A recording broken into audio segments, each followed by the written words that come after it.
It's the Andy and Remington Steel Show on a Tuesday night. It's the Andy and fucking Remington Steel Show for your home delight. Talking about Age of Sigmar and everything else that is cool. It's the Andy and Remington Steel Show. We're making up the rules tonight.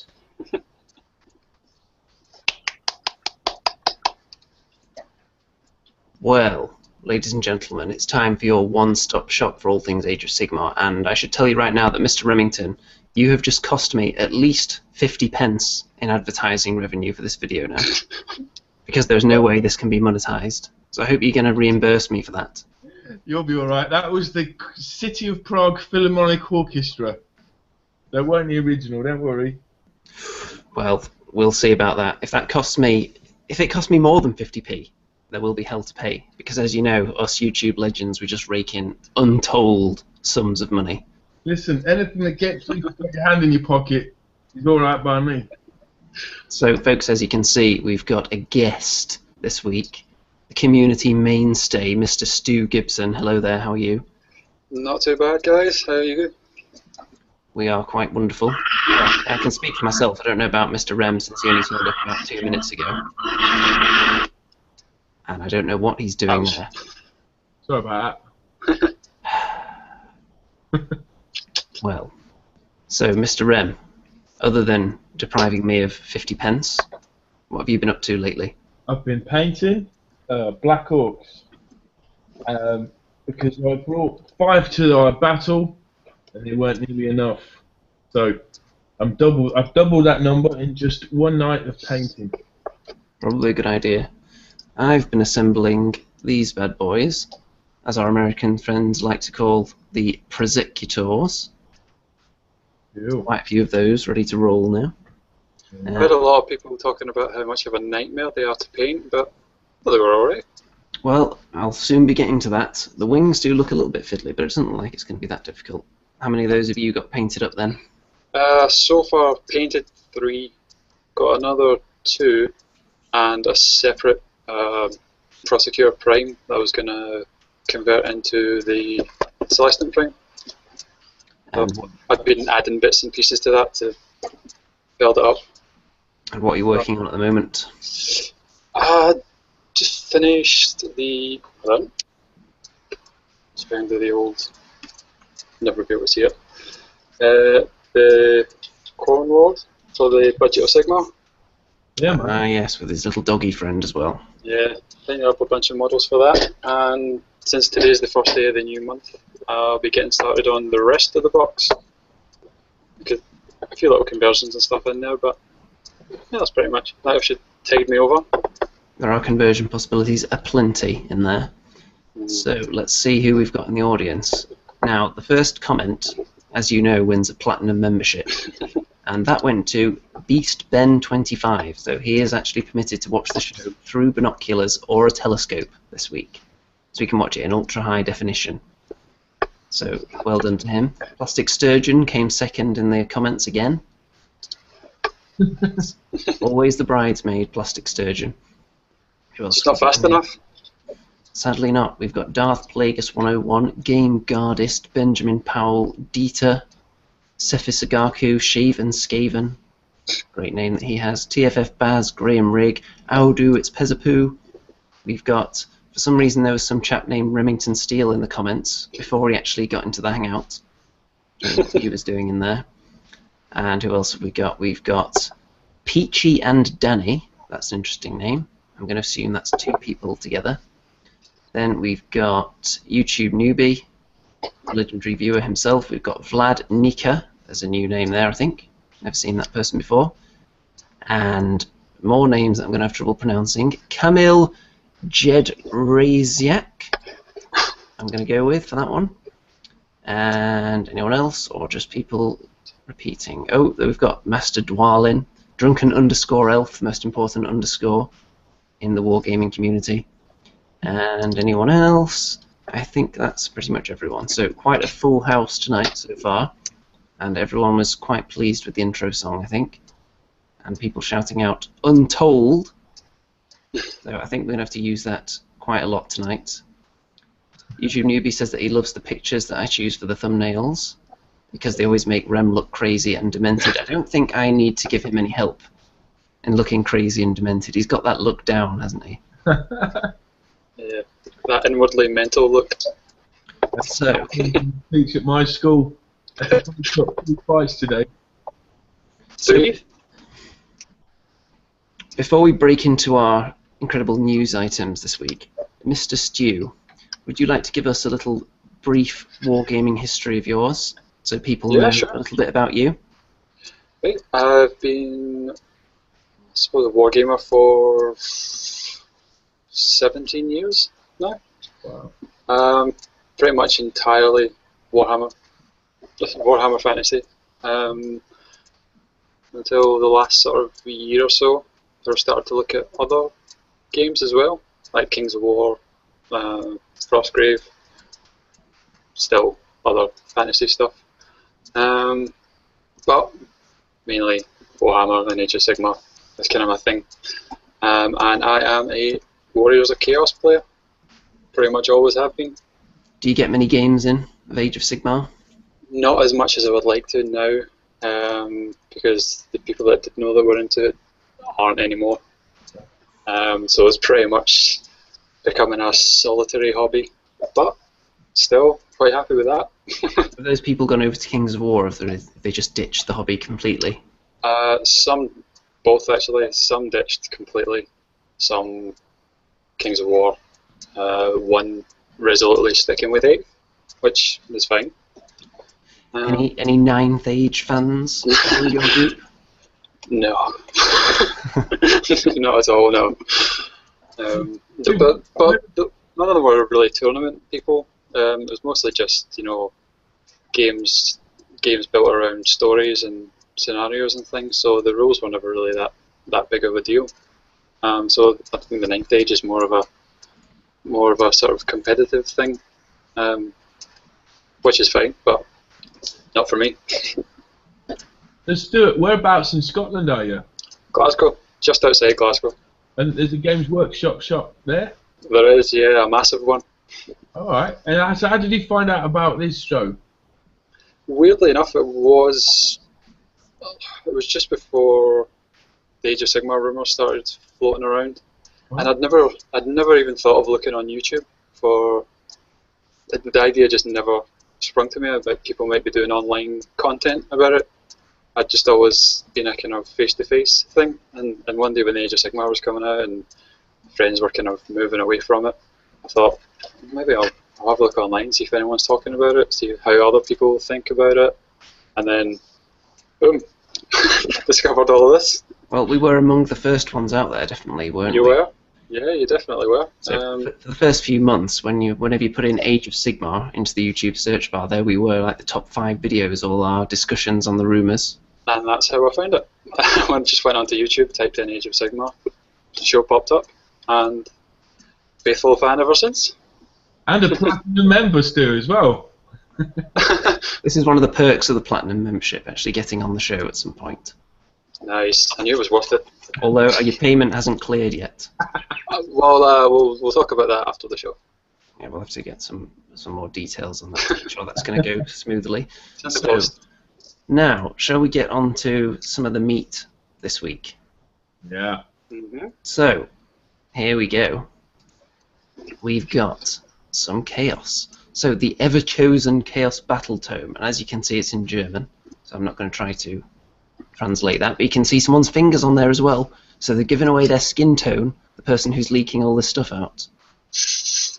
Now, Andy, they look like transfers. Yes, they do. Cool. Oh, yeah. And you also get that thing, and I'm not sure what that is, just looks like a fancy piece of paper to me. But very nice looking battle tome. I'm sure you get endless scenarios and rules for taking combinations of units and so on in there. Formations and such. I've already heard lots of talk about there being no Slaanesh, or they found a Slaanesh image somewhere. Mm. That would be interesting. Now, let's have a look at this, because we've got the new Chaos Knights, Wow. which Hello. were rumoured to be on the back of Archaon, and here they are. They're just insane. I mean, where do you start painting? They've definitely cranked up the chaos on them, haven't they? If there was a part of the old Chaos Knights that didn't have spikes on it, now it does. Spikes or chains, or I wonder how many skulls we've got in there. Can we see any? I don't see that many skulls. There's some on top of their heads, aren't there? Probably not as many as usual because they're not Khorne affiliated. They look to be undivided knights. Yeah, there will be some skulls in there to show off the little bit of Khorne representation that they have going on. But if they're going to represent all of Chaos, then they can't go over the top on skulls, of course. Wow, they just look really difficult to paint. I mean, I started painting Valkyr the Bloody, and I kind of gave up halfway through. All these just brassy bits, and I don't know. Highlighting, you'll be fine. Well, I don't know. There's a lot of highlighting to do on those ones. I like painting flesh. You're a flesh man, that's the thing. So, we've got some more pictures here. And there's just one of them, and you know how big Vandus Hammerhand is. And one Chaos Knight is almost equal to him in size. Yeah, pretty much So the same size. those are some big damn horses. Nice. Where do Chaos get horses that are so big? That's what I want to know, if they've been secretly breeding them. You can see quite a few skulls from this angle, can't you? Oh yeah, yeah. You can see one on a shoulder pad and on a helmet. Yeah, they're not completely bereft of skulls, definitely. So these Archaon's like personal guard. I think thought they pretty much originally are. I thought they were supposed to be they're called the Swords of Chaos, Archaon's bodyguard. Yeah. But they've not used that name. Maybe they're just his bodyguard in the new Age of Sigmar. The Swords of Chaos was just a name for them in the old world. Got close-ups here, and you can see that there are in fact some serious skullage going on top of one of the weapons as well. But there's also an eye, which is quite Zench-like. Mm-hmm. And then there's a bit of that looks like a bit of a festering skull to me, a bit broken down, a bit Nurglish. Yeah. So yeah, you can see representations of all the different Chaos gods in there, apart from the one obvious one that's missing nowadays. And look at that. Whoa. That is insane. Can't wait to get a hold of them. Well, Stuart, what's your price prediction on this? For a box of 5. For 5. See, I was thinking it might be a box of 3 because they were about the same size as the Skull Crushers, but then they changed the Skull Crushers to, is it 5 or 6 in a box? 6. 6. So if there's 5 or 6 of these in a box, yeah, probably 60, 65. Let's go with the price per model. So, I'm gonna predict that it'll be more than £10 per model. yeah, I would agree with that. I'd say probably 12. 12 to 15. Yeah.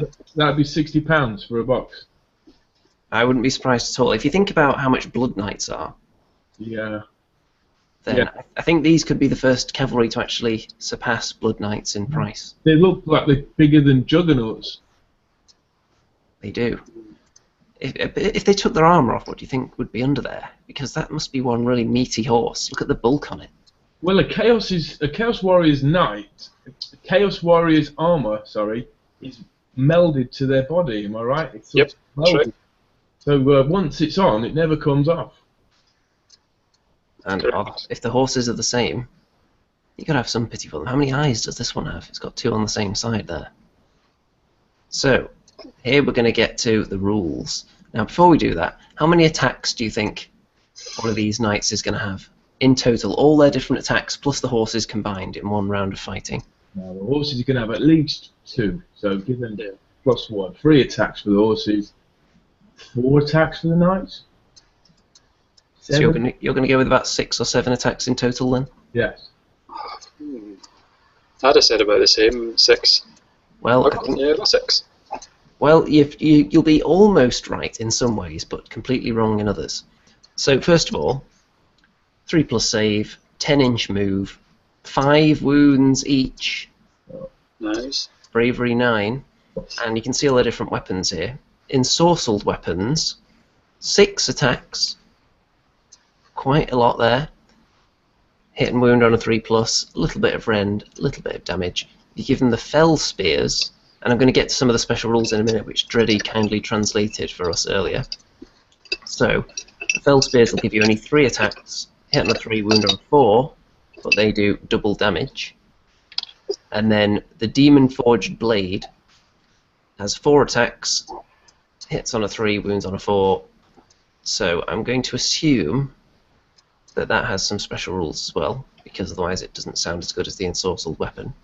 And the Steed's Jagged Fangs have 3 attacks, which makes sense because they are pretty huge, 4+, 3+, so that's as good as most actual troops at fighting, just that horse alone. So I'm going to tell you a little bit about their special rules now, that Dreddy kindly translated for us. So, here we go. They can be chosen in the same close combat phase to make an additional pile-in and attack. So that means per close combat round they're going to be attacking twice. Oh. So just double all those attack characteristics that you see there. Well, Well, if they're Archaon's bodyguard, they were going to be insane. Yes. Now, one thing that I'm not sure on, when it says they can pile in and attack twice, are you supposed to do those together, or do you activate them once and then they have to wait their turn before they can do it again? I haven't seen any clarification on that anywhere. Because there's a few units that have that ability, and a few spells that give you that. If anyone knows that for certain, then kindly let us know in the comments. But either way, it's still quite ridiculous, because even if they go first and then you attack them, you're not going to kill many of them when they've got 5 wounds each. so each one of those is like a character model, really. And they'll be virtually immune to battle shock, really, won't they? Yeah. Bravery 9 and 5 wounds. That Yes. means you're going to have to kill like 4 of them before they're even going to have to take a test. So, Yeah, you'll be looking at getting mortal wounds on these guys for sure, with a 3+ save as well. You know, you're going to be wanting to arcane bolt these guys, I think. well, do you want to hear some more of their abilities now? Oh dear. So, if they have fell spears, when they charge, then they wound on a 3 and they have -2 rend. So they're better when they charge when they have the spears. So if you really need that rend, then you get the charging with them. It's not going to be too difficult with movement 10 to be the one charging, let's be honest. And also then that fell spear is the one that's doing 2 damage as well. So that's pretty tasty. Also, the Demon Forged Blades, if you roll a 6 to hit, then you roll a further dice, and on a 2 to 6 it does a mortal wound to the enemy, and on a 1 it does a mortal wound to the bearer. Nah, that's nice. Great. If there's a demon living in there, you can imagine it will bite back occasionally on the guy actually holding it. So that sounds pretty cool. So that's why maybe that weapon doesn't look as good just on the basic stats compared to some of the others. And then we've got more. You're going to love this. They save against spells on a 4+. That's the killer. I'm assuming that also includes mortal wounds done by spells. Yeah, probably. And then also, it doesn't stop there. When Archaon is on the battlefield, they get +1 to hit. And if Archaon uses one of his special abilities, then they can re-roll their charge rolls. Just in case having that 10-inch move wasn't enough to get you into combat. Okay, so I can think of an attack straight away against these. As soon as you see your opponent taking these guys out on the table, pack your things and go home. That is certainly a viable strategy, but we haven't even finished with the rules. Here's another one. Archaon can give unit keyword Nurgle, Zench, Khorne, or Slanesh to this unit until the end of the battle. So, if you've got other things in your army that are going to be giving like buffs to a particular one of the Chaos Gods that you want to be applying to this unit, then Archaon can just say, well, they're going to be Nurgle now. So all those Nurgle-only abilities can be applied to them as well. Right, seems fair. So even if you're going with an ever-chosen army, you can still theme it around one of the particular gods if you like. So, on the Tremendous meter, Archaon pushed it up to about 17 last week. I don't think these guys are quite at 17, but they're not too far off looking at these rules. depending how many of them you have, they've got to be at least on 14 on the tremendous scale, which previously only went up to 10 until a week ago. Yeah, I would put these up there on 10, 9 or 10. These are the hardest troops I've ever seen. Yeah, definitely give them a 10. They're beyond anything you would have seen in 8th for a unit like that, special rules wise. So we're going to stop the old screen share, and I wonder what the audience have been talking about. So a few people predicted they would have 8 attacks, which was roundabout right. 4 per horse, YouTube newbie said, so he was 1 off. As far as I could tell, the horses don't have any special rules, though. So maybe they're not overpowered after all. I mean, you get a bunch of iron guts into these guys, and you get the first attack. Right? You can kill a couple. If you're lucky. A couple. How many are you going to need to dish out 10 wounds? Yeah, but you can get some of your wounds are like double damage, and they're all D3 wounds. You're going to need a lot of extra damage and multiple mortal wounds on these guys. Not from spells, though, because they'll save that. Sebastian Blau says they're basically Chaos Lords, and that they're boring with a lot of O's. I suppose one good thing is at least they don't come back after you kill them, like undead knights do. Well, I think Black Knights need something. They don't quite measure up to these guys in the stat line, do they? Black Knights. We'll get to that when we talk about the battle report in a bit. So let's see. YouTube newbie says that this is what's putting him off Age of Sigmar. They're just going over the top with rules to make it fun. Do you think this is too much? Do you think Arcane and these knights they've pushed it too far, perhaps? No. I don't think anything's too far. It's all about, having that conversation with your opponent with well, I won't take this if you won't take that. Okay, you can have this and I'll have that sort of thing. As long as your opponent's okay with you taking Archaon and his insane bodyguard, it's all good. And if you take Arcane and let's just say 5 or 6 of those knights, you're going to have to go up against a full army. Yeah. And then once you've played against them once and seen how much they can take, then next time you'll just adjust it until you find the balance on your own. That's what has to be done with Age of Sigmar, really. Or bring me Gash. Yeah, that's another option. YouTube newbie says 5 wounds per model is utter stupidity. For cavalry, I can see where he's coming from. Looking at them, I would have thought maybe they would have had 4. Because 5 is like the standard, this is a character, it has 5 wounds. How many do ogres have? Is it 4 now? Yeah. 4. Yes, I would have thought 4 would have been fair. Let's see. But it is a demonic mount, I suppose. Yeah. Sefisagaku, if he hadn't already given up on Age of Sigmar, then he would now. This is just dumb. No. So people aren't taking this very well. Well, look, Chaos Knights. Throughout the history of Warhammer Fantasy, Chaos Warriors have always been tough as nails. Yep.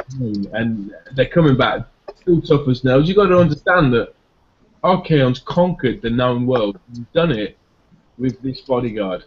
They've just killed everyone. They've killed heroes, they've killed champions, they've killed kings. These are the hardest units in the game, and they are in the fluff as well. Absolutely. Yeah. If they're supposed to be Archaon's bodyguard out of an army full of just hard guys, then they are going to be insanely tough themselves. An argument could be made that they're actually not the strongest Chaos Knights ever. Because if you think back a few editions, there were some Chaos Knights out there that were completely immune to Strength 3 attacks for a while. Yeah. With those 1+ saves when 1 wasn't an auto-fail. Before they changed that rule. So you could have 1,000,000 Goblin Archers versus 5 Chaos Knights, and the Goblin Archers would just have no chance of even doing a single wound back then. Those were the days. Those were the days. Those were the Chaos Knights I had. I remember taking them into Games Workshop with Archaon, oddly enough, to have some fun games with. And they did fine until I got them into combat with a steam tank, and they just kind of got stuck there for the entire game. Stu, just out of interest, have you found, being a Chaos player all this years, have you found you've won more games than you've lost? Well, I haven't lost yet. So, yes. 17 years? Yeah, pretty much. Yeah. Who have you been playing against? Only people I know I can beat. Oh, well, that's alright then. Well, speaking of people you could play against, Eason T says that he's in Glasgow and that you should hit him up. Yeah, I You saw want a that. game We'll of do Age of that. Sigmar. Sounds good. Let's see a battle report. Definitely. Get that up. Let's see, YouTube newbie now, they don't have to try and balance stuff with points, they're just deciding to be crazy with rules. That's certainly one way of looking at it, because if you don't have to test things and balance them, then it does give you free reign to do whatever you want. Because you would imagine previously when designing a unit, you would write out these crazy rules, pass it to someone else, and they would say, well, these are going to be about 800 points each, so you might want to amend those stat lines and then take out this special rule, pass it back to them, then they'd have to change it, give it back. Well, actually, these aren't quite good enough for their points anymore. We need to sell kits, so put that rule back on, bump up that stat, hand it back to them. Whereas now, they can probably just get away with any stats, can't they? Yeah. I think it's just given the designers and the people who make up the war scrolls free reign to just make them exactly how they want to make them. If they've always thought, oh, the Archaon's bodyguards should be able to do this, they should be this, they can do it now. YouTube delved more into the fluff than I have. Exactly how dominant were these Chaos Knights? Well, no one really defeats them. Yeah, every time they are mentioned in the fluff, they just trample over whoever they've come up against. So it seems like they're actually going for like a realistic portrayal of what they're like then, based on the fluff. Yeah, Archaon actually holds them back a lot of the time. He lets like the Beastmen go first, basically, annihilated. Of course. And then he'll let everyone else go next. He'll like let the Chaos Thugs and Marauders go in, and then at the very end he'll bring in these Knights to fight things off. But I've just been thinking as I've been talking about that the if I bring a monster to the table, the problem is that a monster has double the amount of wounds of each of those knights, but his powers diminish. These knights are ultimate because their power never diminishes. Even on one wound, these guys are going to be better than a monster after one round of combat. Well, every 5 wounds they are diminishing a little bit though, when one of the models disappears. So if you look at it that way, they do lose quite a few attacks when one of these guys goes down. And if you've got any weaponry out there that can possibly instantly remove a model on a certain roll, then these would be the guys to use it on, I think. You don't want to be using that on those Ungors. Or maybe a Doom Diver could take one out. Maybe. The way I would look at it, the current game now, it seems to be going in a direction that does actually match the fluff, kind of. These huge characters are actually overwhelming everything else, whereas if you look at, say, the 40k fluff, where a single Space Marine can take on an entire legion of orcs, if you try that on the table, you'll be dead in the first turn. There's a big disconnect between the fluff and the actual tabletop game. But in Age of Sigmar, that seems to be... the gap is getting smaller and smaller. So if they say that it can do something in the fluff, you can actually replicate it on the table. If you want to put one big character against an army, you've actually got a chance of doing something. Yeah, that makes sense. That's quite good from a gaming point of view that you can actually do, like, recreate sort of historical battles, I suppose, from the fluff, and use the kind of the same similar odds, and it will still work out the same because the stats match the miniatures, match the fluff. Like a small group of, say, like from the books that have been out so far, a small group of Stormcast Eternos could take on dozens and dozens of Blood Reavers and smash them. And that's what they want, really, because it was all the talk before Age of Sigmar was that they wanted to change the game so that someone who just wanted to buy, oh, I really like that guy on the dragon, I want that as my army, they could start playing right away just with that. Whereas previously you wouldn't have been able to do that. You would have also had to paint 100 elves or 200 clan rats, and nobody wants to do that, especially new players. No, definitely not. Even though these individual models are expensive, on their own they can be a full army. So it does bring down the point of entry, but especially with a really good value box like the Age of Sigmar one is. Yeah, definitely. Plus, if you put Archaon and then a box of the Varengard Knights, that's your army. That's all you ever need. Yeah. I mean, a lot of cavalry are better than they used to be. They've all got 2 wounds now, haven't they? You know, so this is really like about having 15 cavalries, isn't it? With the amount of wounds these guys have got, or maybe 25. No, maths have gone in my head.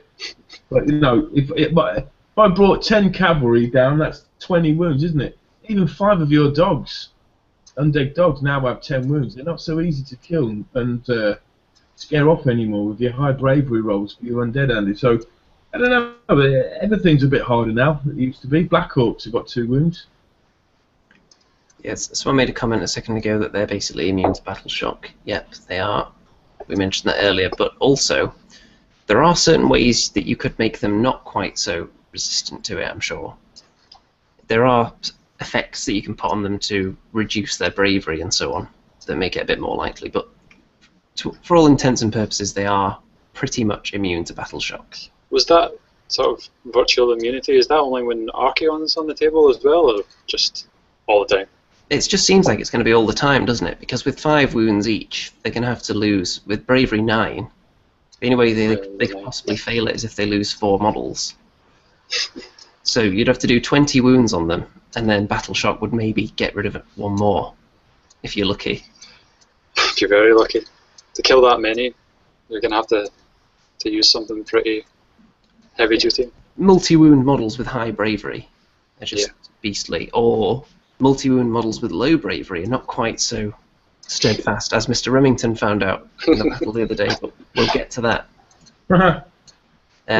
Isn't there a Dark Elf spell that reduces bravery? Probably. You should know, you're the resident Dark Elf expert after you played 1 game with them. Actually, we are trying to get a Dark Elf themed episode coming up soon to give Mr. Rem some strategies. Oh, cool. So, nice. Look for that in the next couple of weeks sometime. People complaining that they've got too many horns on them and that they just look silly and over the top and there's just too much going on. Oh, you can cut the horns off if you don't like them. You can. I think they look, to be honest, I think they look exactly how you would imagine chosen Chaos Knights to look. A bit over the top, a bit silly, all of them slightly demonic and massive. I've got quite a few more comments. Let's see. Yeah, more people talking about the horns. And YouTube newbie, if Jimmy says to him, "No, I don't like them knights, don't use them please," then Frank is within his rights to just put them on regardless.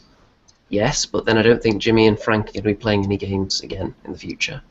If one of them says, "Look, I really don't have anything that can match up with these beastly Chaos Knights you've got. Can we just leave them out of this game?" Then a sensible opponent would either say, "Well, I don't have any other models, so why don't you just take 2 armies instead of 1 against my small amount of Chaos stuff, or I'll leave them out and I'll bring in these units instead, and then you can go and get something really powerful for next time." Yeah. So it is designed to be played in a friendly manner with people you know, I think. Same as models like Archaon and Nagash, they're not designed for every time you hit the table where you bring them with you. It's all about that sort of dialogue, saying okay, I won't take this if you leave those out, or save those kind of big models for special occasions, I suppose, special games. Now, I think we've got enough Chaos models out there now. We've been saying that for quite a few months now, though. It's never enough. So it seems like Chaos are like the front runners in power level at the moment, just based on these new ridiculous units they've got. The Stormcast have some powerful stuff, but they don't have anything on the level of an Archaon or any super characters. The Celestant Prime isn't really on that level, is he? It's funny because everyone thought when the Celestant Prime came out that was the benchmark, or that was what big models were going to be, and guess not. No, he's not really that powerful at all. So, as far as they stack up against the armies that have got these kind of temporary war scrolls until they get a big re-release, how do you think they're looking at the moment, the Chaos and the Stormcast, compared to the rest? I'd imagine they've both been sort of custom designed for Age of Sigmar. They're both going to, fit into it really well. I don't think, especially with the Stormcast, I don't think GW would overwhelm them if they want them as their new poster boys, because they don't want to have them as the the next releases come out and the new battle tomes for different armies come out, they don't want them all to be better than the Stormcast, because then no one's going to bother with the Stormcast. If they're going to be the poster book, I think everyone's going to be quite well balanced with them, and probably with the Chaos stuff as well. But the Chaos stuff's nuts, so it can't get much better. Pezapoo says, is Sigmar next? So I'm assuming he means like a living embodiment of Sigmar down on the battlefield that's going to be ridiculously huge. I would think, why not? I think at some point, yeah. I think we'll get a model for Sigmar. It's long overdue. It's got to come eventually. And how big do we reckon it's going to be? Do you think he'll be standing on his tiptoes or on swirly nonsense to be the tallest model yet? I think it would just be a giant head. Just a head with a beard. With hammers hanging off his beard. No, that's more dwarf-like, isn't it? I think those it mentions a celestial dragon that Sigmar befriends in the fluff. Is it Dracothian? It's called, I think. I'm not sure. But I think if they do a model for him, it'll be right in that, and it'll be massive. Like, did you see the model they did for Smaug, the dragon from the Hobbit movies? It was like a kind of 250 pound. I reckon it wouldn't be far off that sort of size. Because the way they're going with their releases, it seems like they're letting the chaos get the upper hand. So it's almost like it's a narrative. Like what could possibly come in and save us now, and then Sigmar just swoops down and saves the day and just crushes chaos, and then another foe will rise up, and then an even more powerful version of Sigmar will come later. Well, you're reckoning it's the dwarves next, right? Well, that's the rumour floating around, is that the Dwarden could be up there in January, as soon as that. We haven't seen any leaked images yet, as far as I'm aware. There's been a couple of artwork pieces. I don't know how legit they were. Kind of slayers with flaming beards. Yeah, that's been around for a while, though, hasn't it, that image? Yeah, there's been one around that's been doing the rounds for quite some time. I'm not sure if we've had any new ones, though. I don't know where the rumour originated, but it is out there. So I'd be very pleased about that. And if they're going to have some new Slayer models, then it justifies my decision to not have purchased any of the old Slayers during the last Dwarf release. When they had a bundle with a new Slayer, the new little Slayer character, and then just hundreds of metal Slayers for a ridiculously high price. See to shift all the stock, I would imagine. Probably. So those of us that didn't purchase any of those and just stuck with the slightly more updated dwarves, like the Iron Drakes. And I still haven't finished my Gyro Bomber. It's been on that painting table for not quite a year, but it's not that far off, I'm sure. It's been there a long damn time. Well, maybe if the Dwarden get their own book in January, that'll inspire you to get the Gyro Bomber done. I think it probably will, because that's the only thing I still need to paint for that army. Quite a lot of everything else. And if there are any new Slayers, that's something that could get me clicking buy now, or order, or proceed to basket, or proceed to checkout. Is it the Fire Slayers they're called? Is that the name that was going around? Yeah. So it seems like either they're going to be on fire, like they were Slayers that were trapped in the realm of fire or something, or their axes will be on fire. Doesn't the image have the dwarf's beard is on fire? Yes. It's like some kind of demonic Santa. Yeah. So, Mr. M, which army are you most hoping will come along very soon? Ooh. With a bit of a, if not necessarily new models, just a nice new battle tome, a nice reboxing, maybe one or two models. I'd like to see the Orcses. The Orcses get something now. What's going to happen with the Elves? I don't know, mate. I like them all separate myself, so I don't know how that's going to come about. But yeah, I'd like to see the Orcs. How do you feel about your Dark Elves becoming good guys? Yeah, it's a bit weird when you're getting your War Scrolls ready and they come under the Force of Order. That's a bit strange. Yeah. But I must admit, I really enjoyed playing with the Dark Elves. It was, it's right up my tree then. But I'll have to give them all another go. I've still got a massive box of Undead to try out, but after playing Andy's Undead, it can be a bit tedious with all the amount of models. Yeah, we did run into some problems in that battle, didn't we? Now, Mr. Emmett, did you take any pictures that you want to show people from that game? I've got them already, Andy, because I'm a professional like that. Okay then, so you haven't got any bikini-clad women in the same folder this time?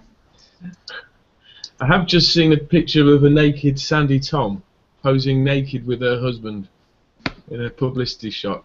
Well, let's not have that on the show, shall we? 7 months pregnant as well. You've already cost me 50 pence of ad revenue. I don't want to have the video actually taken down as well. Alright, hold on then.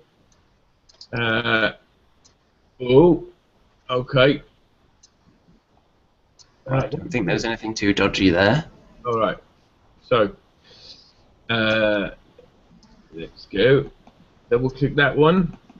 Now I took a few close-ups. So there's my Black Hawks. So silly to bring that fewer number against what Andy brought to the table. They still weren't bad though, even just in a 5. I know. I've got. I think in a smaller game, possibly they could do something in those numbers. Well, I did forget. I did have a Black Hawk boss that I forgot to use, so that kind of would have changed things possibly. Yes, I should have had a hero on this side of the table, apart from Ashag. How did you find the Savage Orcs? They're a bit crap. Because they don't have much of a save, do they? No. And obviously, in Age of Sigmar, you're relying more on saves than ever before because you don't have a toughness value to help you out. Yeah, you need. You need more than 10. Armor save. Well, you need more than 10 or 8 with a big stabber, but the big stabber missed on both its attacks, and had it got through, I might have killed off those Black Knights. But they didn't get through. Close up there. Close up there. I've got to sort out the bases with these guys, haven't I? Alright, that's from my view there. You can see my pathetic mob at the bottom, and Andy's disciplined all dead there. It took me pretty much the whole game to destroy those crypt horrors, which you see at the top, those brown ones. There's 6 of them, and on the last turn, Andy just summoned 3 more, just like that. That's the miracle of undeath.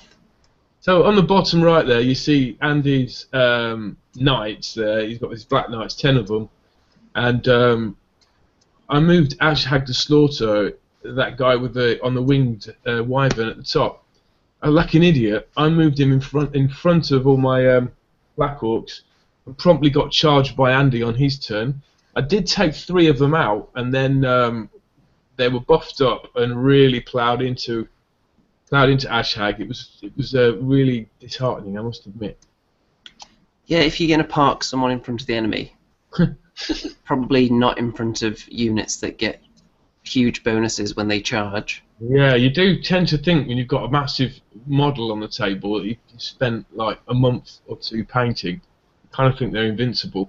It also shows you that you can't just look at the base stat line either, because if you just look at the Black Knight stats, even with that bonus, they're not that amazing even when they charge. It was the fact that I used the Vampire's Blood Feast ability on them, so they got an extra attack as well. Yeah, a lot of it's synergy, and I think Andy knew his synergy, and I didn't. So if you don't know your synergy, you're going to get punished here. So yeah, that's Andy's horde there of zombies, and she's, I don't know, wouldn't be allowed really, should it? It's like we've got 3 units in there, and 4 units. Yeah, when Andy was finally threatened, he simply just ran away with his necromancer there, and left me fighting corpses. Yeah, no, I do have mixed feelings on the whole zombie square. I am the innovator of that strategy, so I think I should be fair about it. There was another strategy which you were very innovative.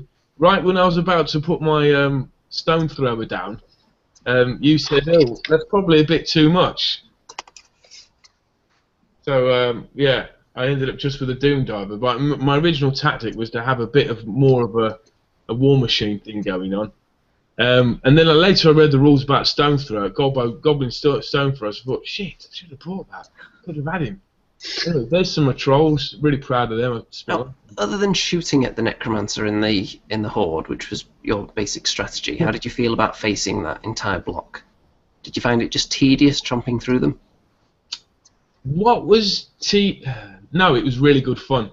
You get a lot of satisfaction chomping through a big horde of because the casualties. I was the Mangler Squig there on the top right of your picture there. The Mangler Squig, I think he got about 12. He killed 12 on the first round, and then he got some battle shot casualties. But what was disheartening was just you bringing them back.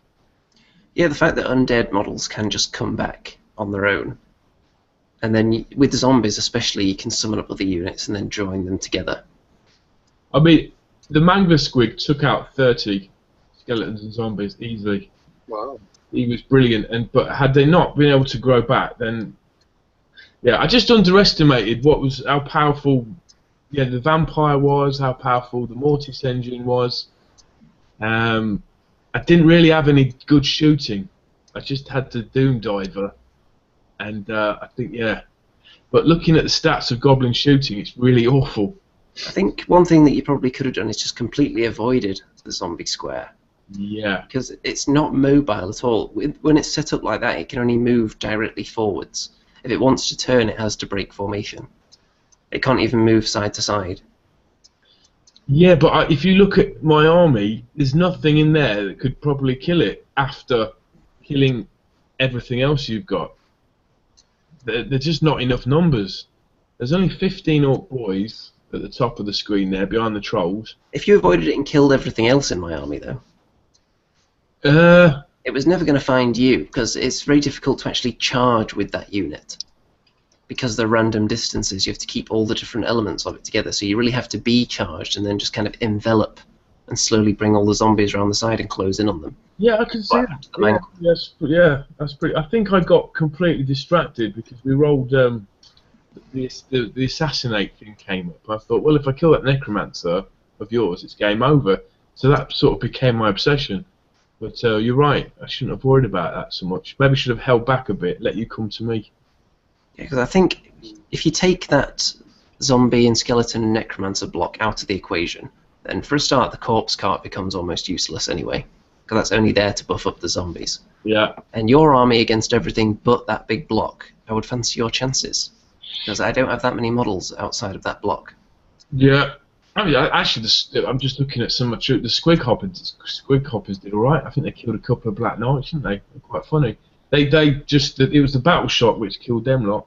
But look, we shouldn't be talking. Stu is the expert here. He's not lost in 17 years. I should actually clarify, Rem. I meant I hadn't lost at Age of Sigmar. Warhammer Fantasy Battles was a different story. So what would you, just looking at these pictures, Stu, what would your tactic be? Pretty much exactly what Andy said. I would avoid the zombies because, well, for as long as possible, because they're not going to be charging very much. Concentrate on everything else first. Keep Azag back. And then probably charge him into the zombie block, hopefully supported with something else. But then forgot about was that a Vargov? That's something else you were using there. That was pretty mean. Yeah, I remember that. Yeah. He got into a nice little fight with the Boar Boys there. He took out the Boar Boys pretty much in one round because of Battle Shock as well. It's pretty tasty, but I think with any big character that diminishes when he takes damage, you really don't want to be hit first, so you have to fight with them on your terms. Yeah. So making sure that he engages in combat in your turn was really big there, so definitely keeping him back. Because I didn't really have any shooting, so you could have just kept him behind your lines, couldn't you? I think you just were so proud of that big giant model, you were just a bit too happy to throw it in there, weren't you? That's always the problem. You think because you've spent so much time lovingly painting a model, but you think that it can do a lot more than it can. Yeah, you get caught up in the fluff a bit as well. Like, charged wire. I mean, the Snotling Pump Wagon, which is a bit blurry in the middle there, was absolute garbage. I'd take it again because it was funny, but I was really hoping that it would have some kind of an impact, like you get in Warhammer 8, where it kind of trundles things over, but it really didn't. Maybe better with a regular chariot, or Not even regular chariots don't have that either, you know, because I brought in my Scourge Runner chariot with the Dark Elves, but they don't have an impact hit. It's just basically D6 hits, and you've got to roll to hit still. So you end up just maybe getting one wounded.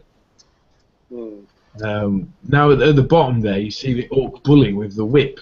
This guy was actually pretty cool. You know, but he's only I think he's only a 1 wound model or a 2 wound model. But he has 2 attacks, and he enables that Doom Diver to do D6 wounds instead of D3. That is quite a big deal. That is a big deal. If you're saying, right, we're going to have a battle and we're going to have 8 War Scrolls each, does that Orc Bully count as a War Scroll? Because what would you rather have? Would you rather have a Mortis engine or an Orc Bully? Well, I'm not really a big fan of just going by the number of War Scrolls, though.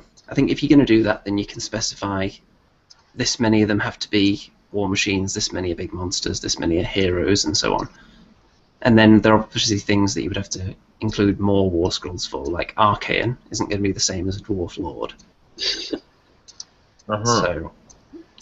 well, I had the Orc Boys on the left, they were a bit crap, really. The Trolls did alright, didn't they, though? Until that one Battle Shock phase. Oh, I lost. Yeah, we're losing bigger creatures to Battle Shock. Really awful, because these were brilliant in combat and held their own, and could have possibly got the upper hand. But for one round where Andy buffed up these crypt horrors. Yeah, I think I got Blood Feast and Van Hells on them, so they were able to attack twice with an extra attack. So that really whittled down the Trolls. And then as soon as they lost a few models, their low bravery with the Battle Shock test, that was never going to end well for them. Yeah, I didn't choose to use the regurgitate on you. It just looked. You only get 1 attack with that, and D3 mortal wounds, which was kind of cool. But the amount of runs I was rolling in this game, you know, I just didn't want to risk it. Yes, you see more squig hoppers there. I'd probably get more of those guys, to be honest. A big horde of them. That's the poor Ash Hug in his dying throes there. What was more embarrassing was, when I tried to retreat, he was that low on wounds that he could only retreat 4 inches. He couldn't even run away properly. More of a hobble. Yeah, I think he was on just 1 wound off his lowest threshold, so you were able to just get him away. But if he'd taken 1 more wound, he would have been virtually stuck there, because you have to get a certain distance away or you're just not allowed to run. No, and Ash Hag's got a special spell which tests against bravery. And if they fail the bravery test, then they suffer loads of mortal wounds, right? But the problem was, all Andy's troops are bravery 10. So it was pretty pointless trying to get that spell off. Yeah, look, that's a load of orcs getting killed. Yeah, the Vargulf killed a few, and then the others were just battle shocked away. 2 running away there. Are there any orc units or buffs that you can use to help your bravery, or make? I mean, you can cause units to be immune to battle shock for a turn with one of your command abilities, can't you? Yeah, the orc banners, the black orc banners, and the savage orc banners give +2 bravery in combat. But you know, when their base bravery is like 5 or 6, it's not that great. One of the issues is as well, if you're going to put any buffs on units, you have to choose wisely, because that buff could be with them for multiple turns. Because if you put it on them in your turn and then the enemy gets 2 turns in a row, that buff is going to be stuck there for all those combat phases. Yeah. No. So if it's a buff that wasn't really any good and another unit needed it, then you really need to plan ahead on the off chance that the opponent might get multiple turns. Yeah. Now this is a part of Age of Sigmar which I'm not so thrilled about. It's it's when 2 armies pretty much meet in the middle, multiple units, and it all gets really messy. Yeah. It's carnage. I think in this game maybe we'd had too many units. That was maybe a problem. Yeah, that's probably my fault. That is, just getting overexcited. And you think, well, I've brought this whole army with me. It's a waste to actually bring them and then not use them. So maybe that's what you're thinking. I think at this point I pretty much realised that the game was up, and I stopped taking pictures out of disgust. You started taking pictures of basketball instead, by the looks of it. Those squigs in the middle did manage to get into the side of Andy's horde. They managed to kill off that corpse cart, which you can't see in this picture because it's on the far bottom right, and then they did start munching into the zombies. And there was one point where the pump wagon got into the zombies. The Mangler squid was still there somehow, and there was a small chance I could get to his necromancer, but once the Andy's units at the top of the screen annihilated everything of mine at the top, they simply swung back round, and then it was really game over at that point. So we didn't even get to the very end of the game. There was no point. Yeah, there was no way you would have been able to catch the necromancer because you were stuck in combat with the crypt horrors coming in and everything. I mean, I didn't even, you get this when you're losing a game, and I know because I've lost plenty. You get this little obsession. Well, if I'm going to lose, I'm going to take something out with me, and I didn't even take out anything that would have made me proud in this battle. I mean, I think I might have just arcane bolted a Fellbat. That's something to be proud of, definitely. As far as the Undead Legions go, the Fellbat is among the most feared of their legendary units. And the Doom Diver did manage to sort of redirect into a crypt horror, who then rolled his 6-up save.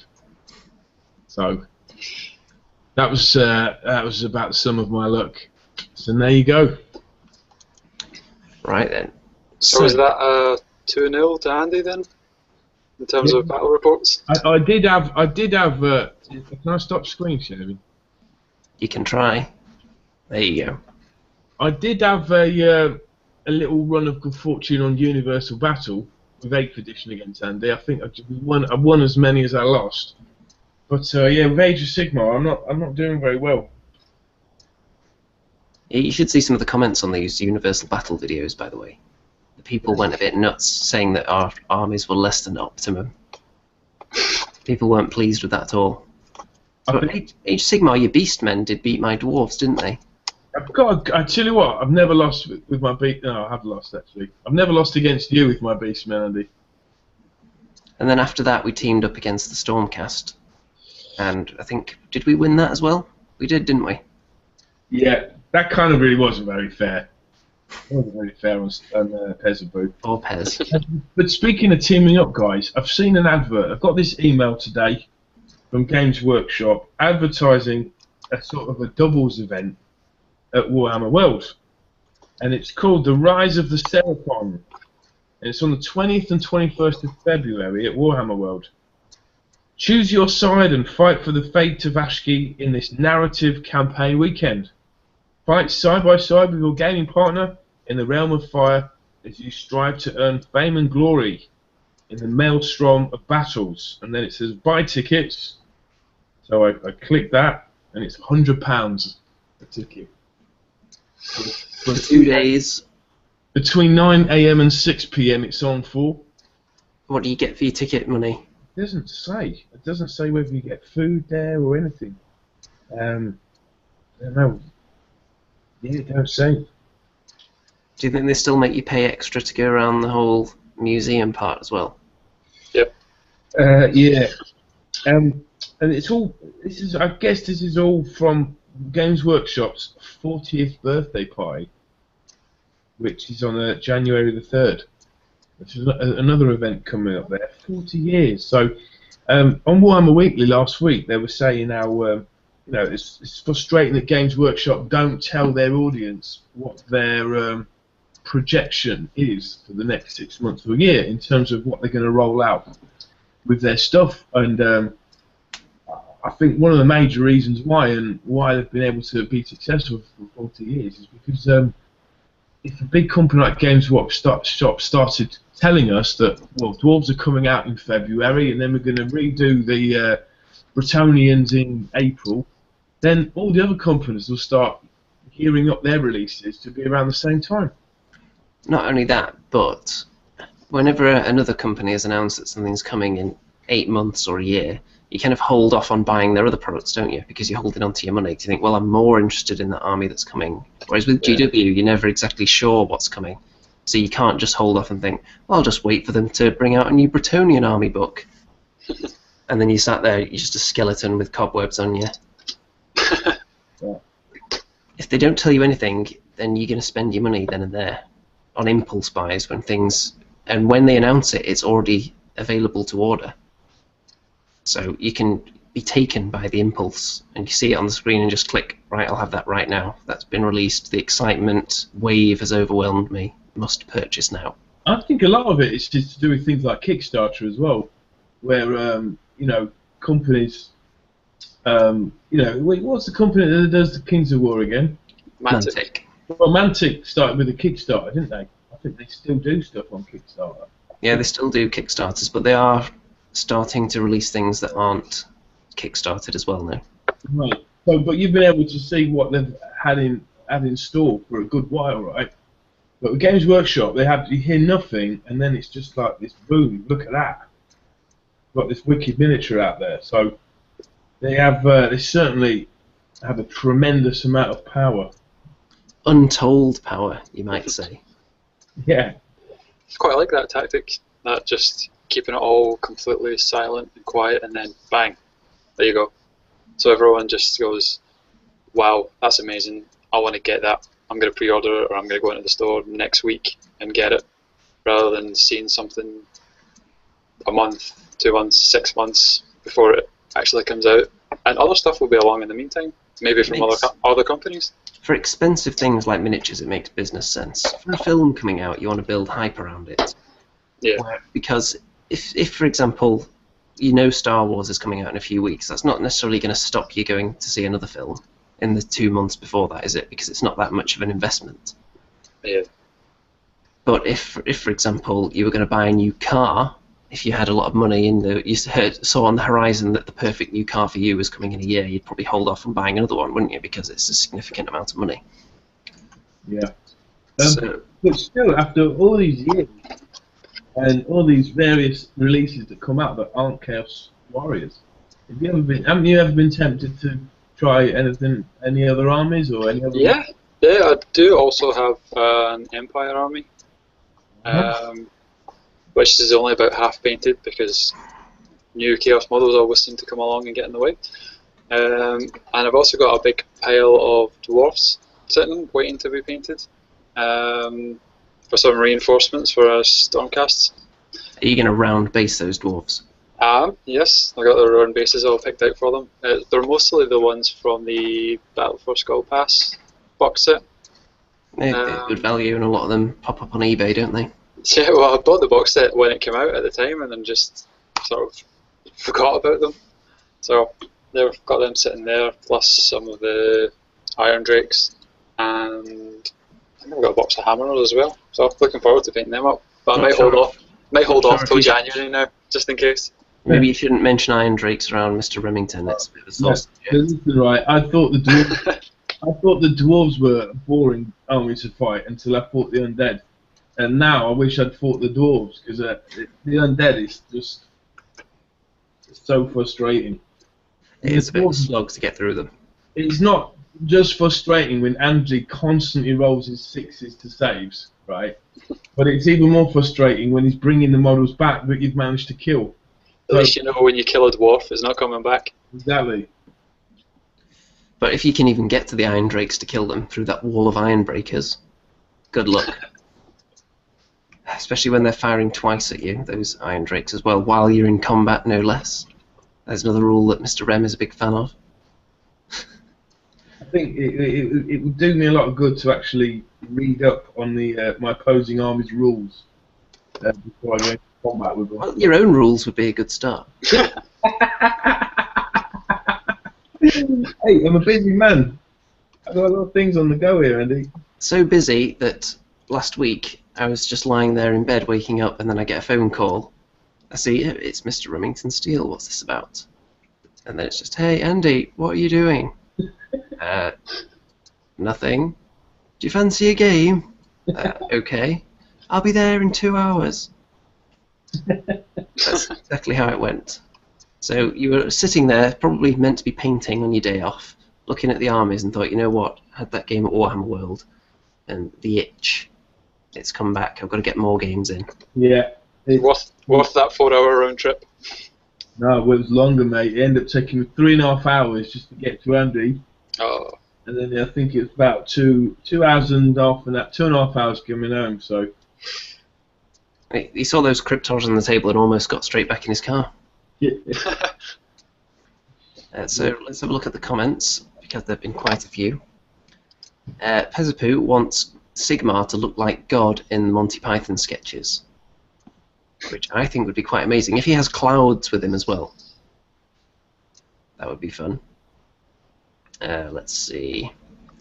Sefisagaku wants Sigmar riding down from the heavens on a robot unicorn motorbike. I'm not sure about that one. That sounds a bit 40k for me.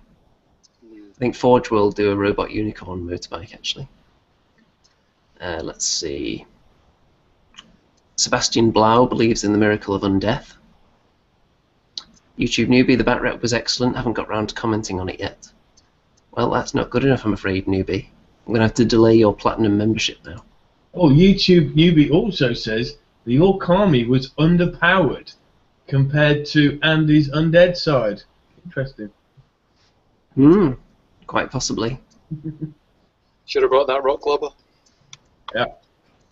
He thinks I should copyright the zombie square as well. I'm not sure about it, actually, because the only reason that it was necessary in the game was because it existed. It was only there to protect the Necromancer, and the only reason it needed to protect the Necromancer was because of the Assassinate, which only came up because the square had so many models in it. So it's the only reason it's necessary is because it exists. It's a really weird concept.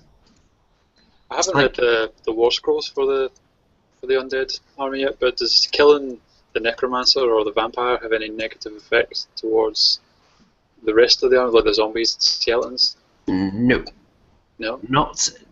Nothing like what happened in 8th edition, where as soon as the general was dead, oh, my Mortal Engine, all my Crypt Horrors just disappeared, and about 3 skeletons did as well, but I don't care about them.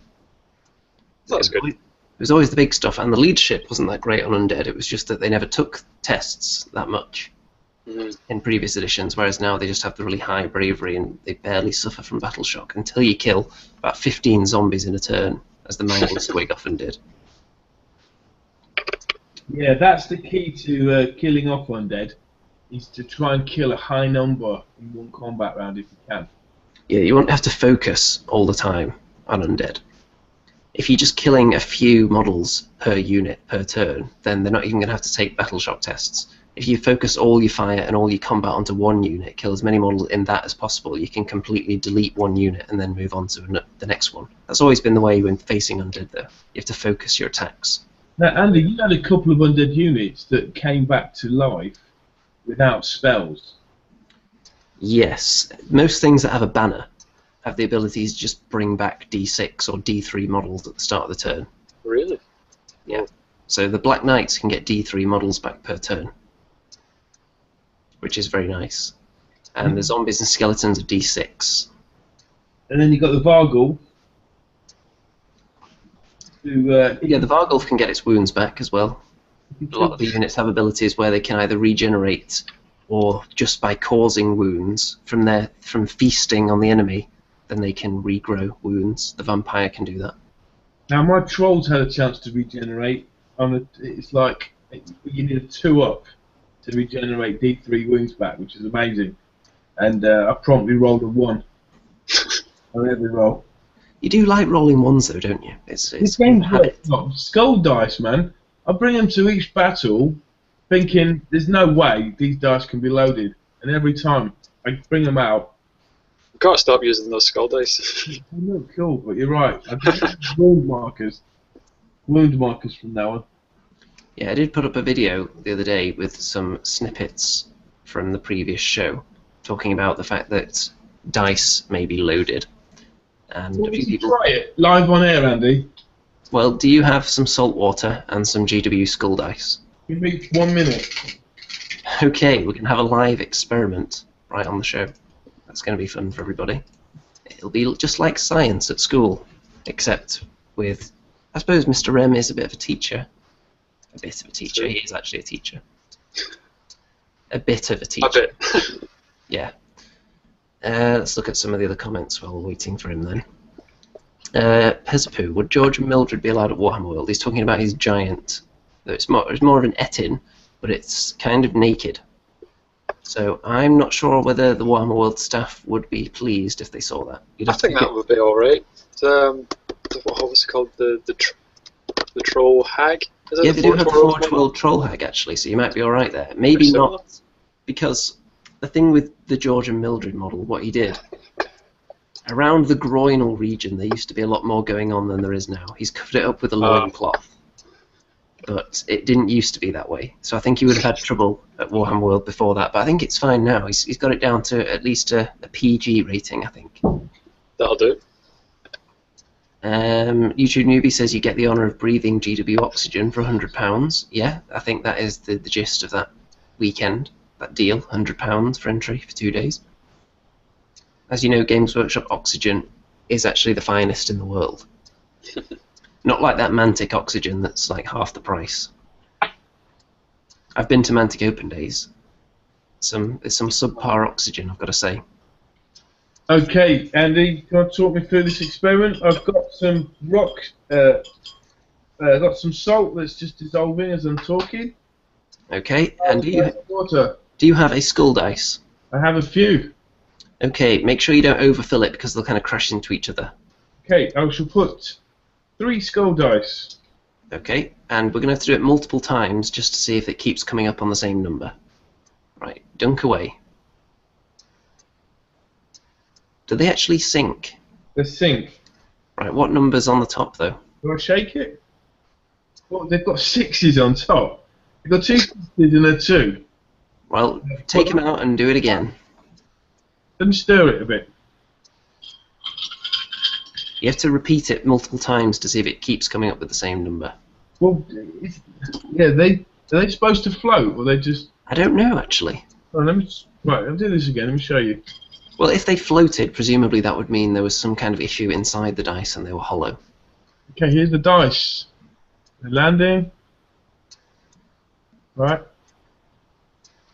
What numbers are you seeing? I've got a 1, and a 2, and a 1. That makes sense. Apparently you have to put a lot more salt in there to Okay. make them float. That's what J. Root has to say. Alright, He is the guy that's trying to tell us to talk about Ninth Age, so I don't know if we can trust him. give me a second, I'm going to put hot water in it, and the rock salt will melt with it.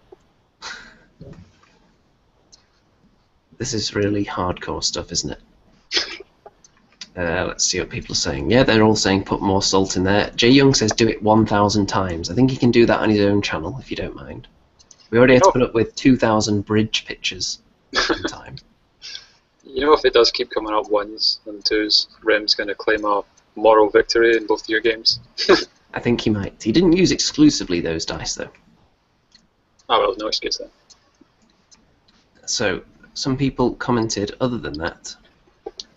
And someone on YouTube comments did actually say that the GW dice do seem to roll more 1s than anything else. And he thinks that that's to encourage people to go out and buy more dice because they're superstitious. As far as businesses go, it would make sense, wouldn't it? It's because they're not using the Stormcast Eternal or Corn Bloodbound Dice Shaker, that's why. It could be, actually. If there's some kind of shenanigans going on there, like there's a magnet, perhaps, in the dice that shifts round to one side, but when you put them in that shaker, it realigns it so that they're more likely to land on a 6. That would be an incredible business practice. And some people were also commenting that they're going to go out and try some Dice Bag Lady dice, because apparently they always land on 6s. Yeah, I can verify that. Andy's dice were bag dice, lady bags, dice. Well, of course everyone should be going out buying dice from the Dice Bag Lady to support small businesses in the community. Have you put plenty of salt in there so that they float? Yep. Are they floating yet? Now, you know what? I was really crap at science at school. They're not floating. More salt. Jesus Christ. It's not that expensive, you know. Not on Rockstar money. BeastBen25 says, I think Rem put sugar in the water. I don't know if that would have the same effect. Someone would have to tell us. I'm not entirely sure on that. Pezapoo says trust Rem to use rock salt. Yeah, if there's one thing Rem knows how to do, it's rock. Playing Warhammer is somewhere down the list, behind a few other activities, I'm sure. Pezapoo could have used less water. And people just...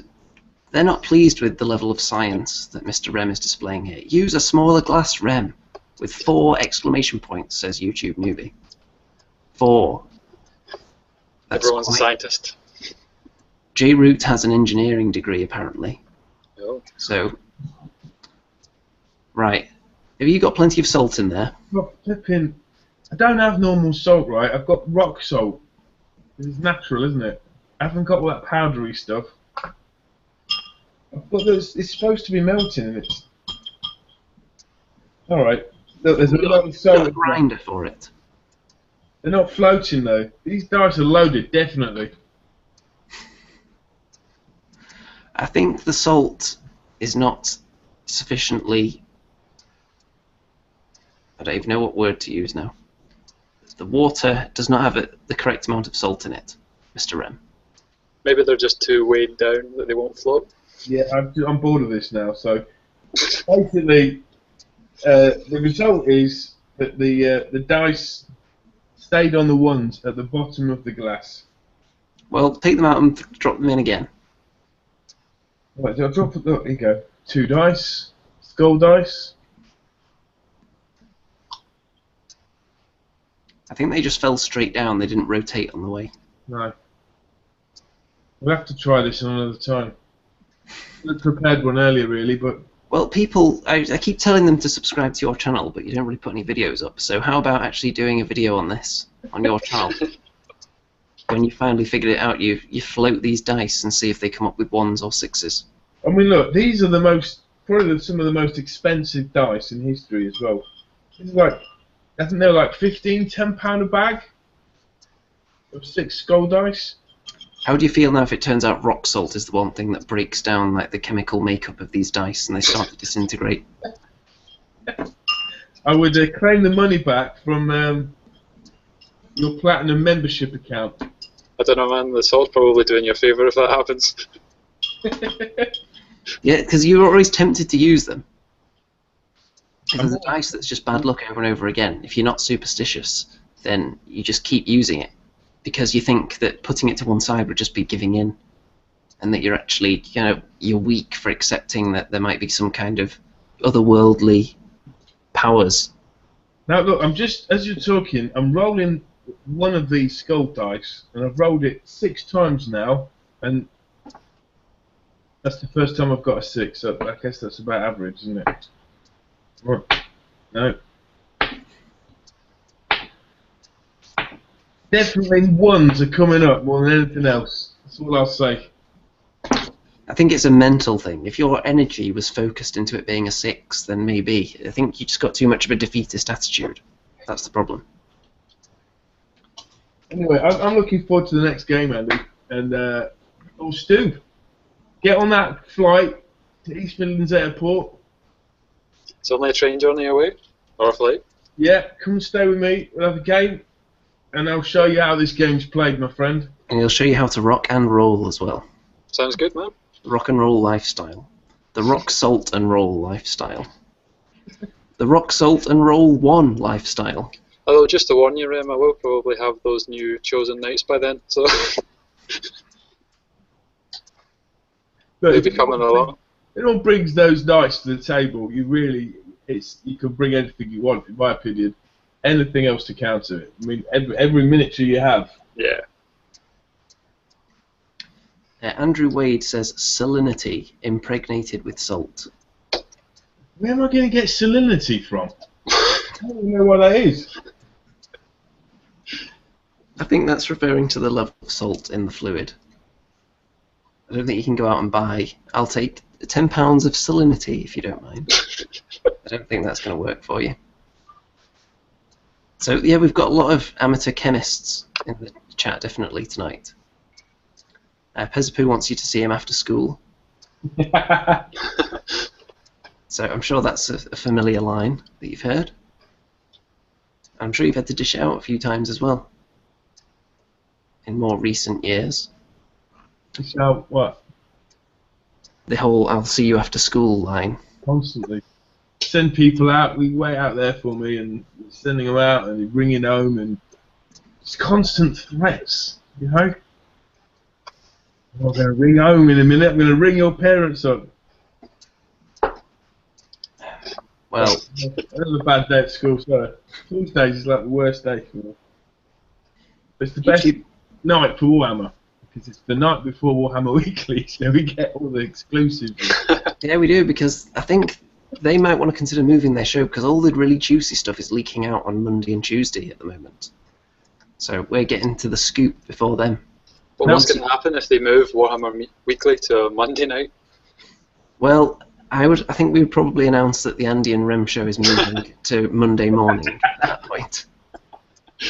Now, here's a topic that's come up a lot on Warhammer Weekly, and we always like to, join with our brothers on the other side of the water. Is it 9th Age? It's 9th Age. What do you think of all that 9th Age stuff, guys? It's in its beta phase. It's now being it's been taken up by a couple of big-ish American tournament scene groups, and we've got some, big names in the Warhammer former names in the Warhammer YouTube community. Yeah, a few people who kind of threw all their toys out the pram previously and now come back. Yeah, what do you think? What do you think about the game? Is it? Are you willing to give it a go? No. I think it's great. It's definitely great that it's bringing people like Malorian or Ant from Sustainable Centre. Malorian's not into that. Is he not into it? Oh. Yet. It might bite him eventually when he realises his professional War Machine career isn't going to take off. Well, so I did a video on the Orcs and Goblins, or whatever they're called now. But if it brings people back into the game, this sort of more tournament style players, then that's great. But for me, I was never really that bothered about the rules. I was always more bothered about the story around it and the fluff around it and the scenario and the story of the battles. So the rules never really bothered me. So I'm more than happy with Age of Sigmar. Or if I wanted something more complicated, I'd go back and play 8th edition. Because you see, Stuart, my next question was going to be, how come all your mates left the hobby pretty much? Mostly that wasn't really, some of it was, but mostly it wasn't to do with edition changes and more of just needing to spend money on other things. Right. Like having kids, stuff like that. Yeah. And obviously it is an expensive hobby. But yeah, some of them, even the ones that did change, not interested in 9th Age. They're still happy to either stick with 8th or go to Kings of War, because they can still use all the GW models for it. Yeah. If a 9th Age fanatic moved onto my street and wanted a game, then I would play it. But the fact is, round here, everyone pretty much is playing Kings of War. So if I want a Kings of War game, then there are like 4 or 5 people. I can just send a message, hey, do you want a game of Kings of War tomorrow? And it's probably going to be able to get one in. With Age of Sigmar, the people that said they were going to be getting into it and started getting their armies ready have either fallen off the train or moved on to other things by now. So there aren't that many Age of Sigmar players around here. And there definitely aren't anyone, there isn't anyone that I know of that's stuck with 8th or going for the 9th Age approach. I can't see 9th Age, maybe I'm wrong, but I can't see 9th Age attracting that many brand new players, because if Warhammer 8th was a bit of a struggle to get players into because of the rules, if 9th Age is more, it's more complicated, more tricky to learn, and you still have to buy all the models that you would have done before for 8th. Fantasy wasn't beginner friendly before, and the fact that it's run by hardcore tournament people, you don't imagine that making it beginner friendly is at the top of their list of priorities. Yeah, it seems a lot like it's sort of written by hardcore tournament people for other hardcore tournament people. without sort of ease of entry being a factor. Yeah, I've not heard that mentioned once by any of the writers or contributors to Ninth Age. Not heard them mention once that we want to make this more accessible to new players. I don't think that's their intention at all. Well, they have their little elite club, their little group, don't they? And they were all playing it and sharing in the wonders of Warhammer, bringing in thousands of YouTube subscribers and views, and sitting themselves on the top of the hill as the authority on the game. Yeah, And then when it was taken away, they want to recapture that. I'd be happy to have a look at it and like a proper go over it, but it does seem, from the outside, it does seem very much like it's written for them, if you know what I mean. Like they've just written the game that they wanted. Yeah. Fair enough. Which is always danger because people think they know what they want. Yeah. But that's not always. Which is fine, writing the game that they want to play, but just in terms of getting new players involved in it, that might prove a difficulty. I think it probably will. We've got some comments on that. Plastic Sturgeon says 9th will never make it. Jay Young says Age of Sigmar is 9th. Lol. Yeah, you could look at it that way.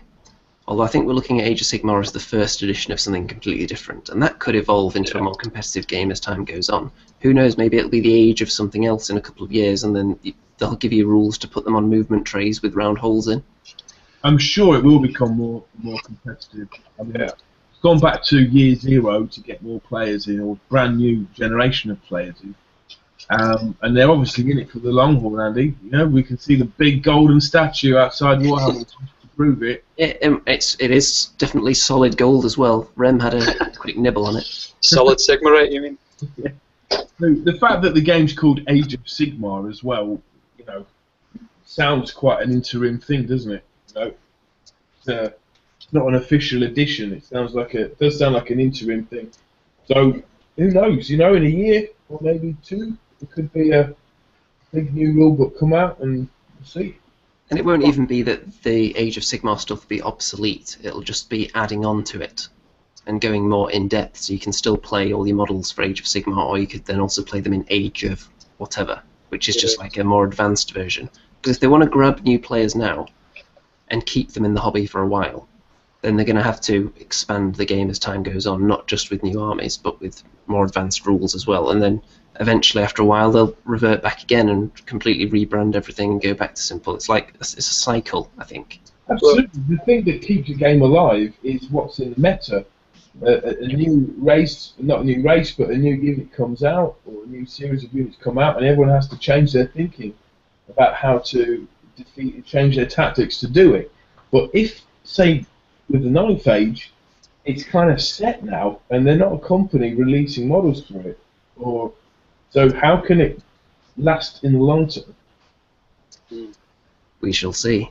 They might have other plans. Well, a rumour I read a while ago was that maybe in a couple of years' time, like how 40k they released Apocalypse for big mass battles, Age of Sigmar might get the same thing. A new book for mass battles, maybe using something like the old Lord of the Rings movement trays, or built for round bases and for ranking up. Because at the moment, I would say that Age of Sigmar, I'm not going to say it can't work as a mass battle game, but it does get quite annoying in the combat phase when you have billions of units all having to pile in.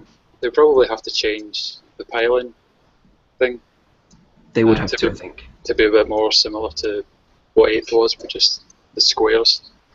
If they were going to go back to this kind of movement tray type thing, or at least just a mass battle game, I don't think the piling would translate very well.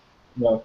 Because you would end up with just that all along the centre of the table, just masses of models all mingled in together. It's not that weird a concept, the units getting mangled up, because in previous Warhammer editions you had the kind of go around the sides of the unit when you won the combat. You could move a couple of models forward and go on the flanks.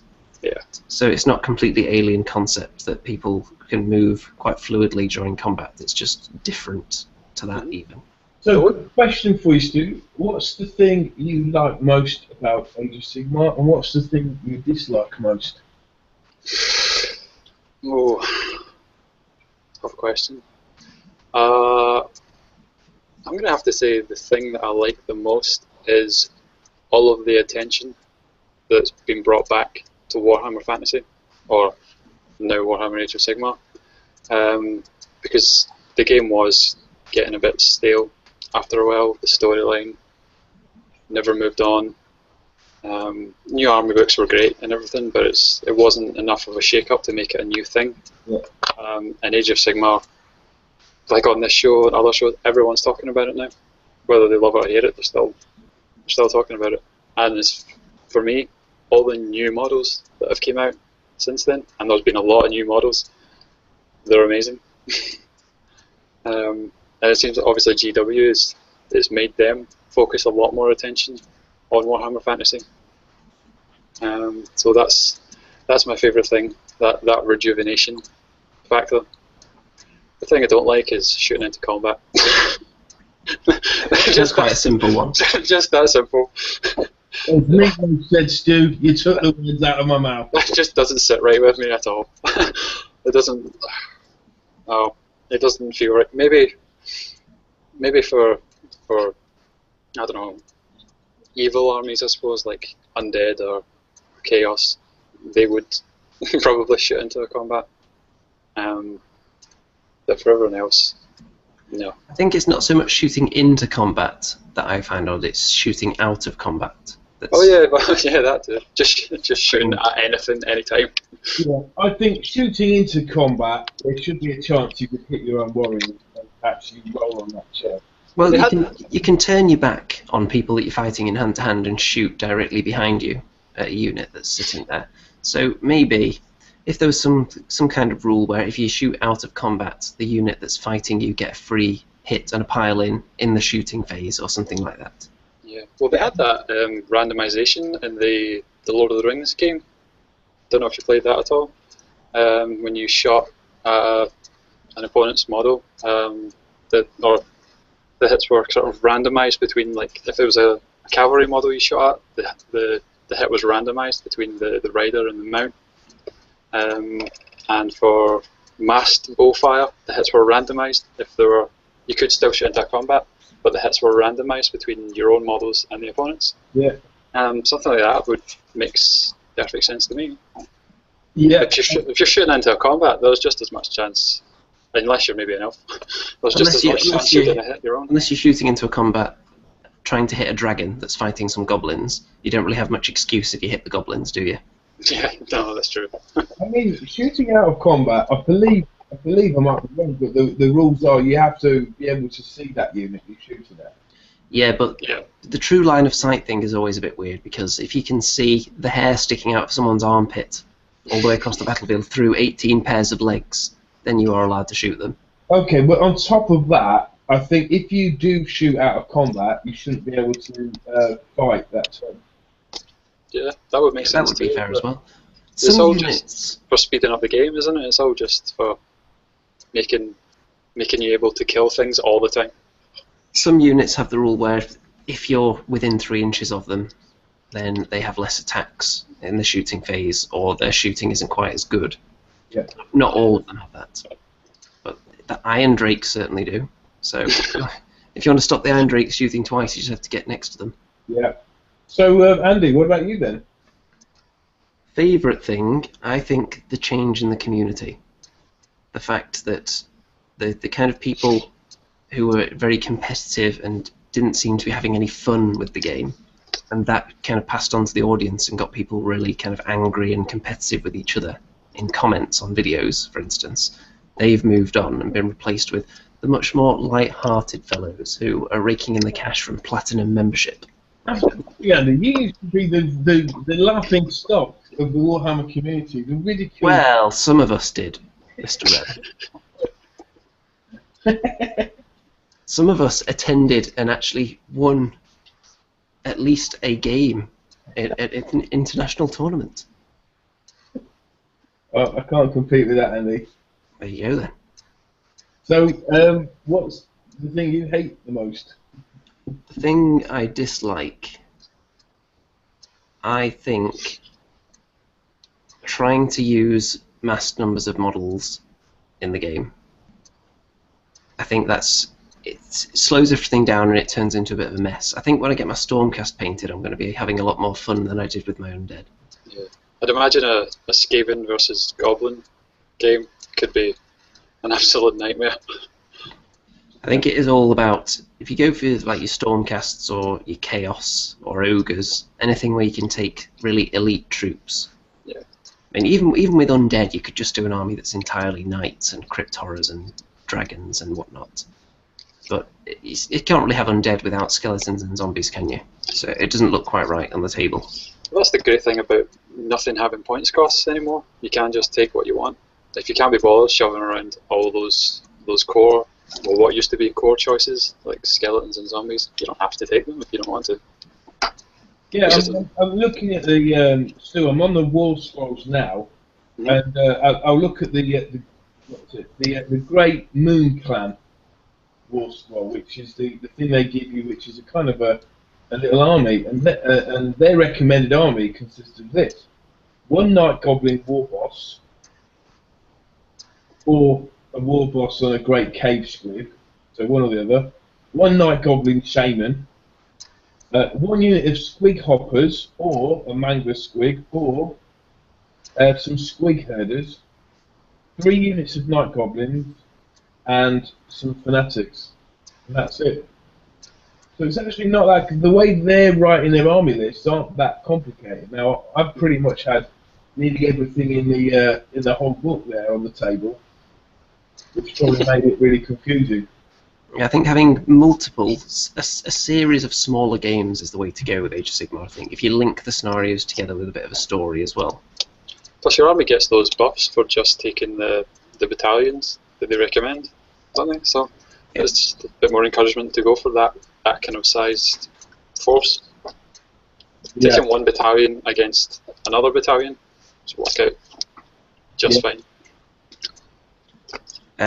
There's some comments. YouTube Newbie says there is no meta in AOS. Meta is driven by the restrictions of points. What is most powerful for the points cost, and how do I counter it within the points?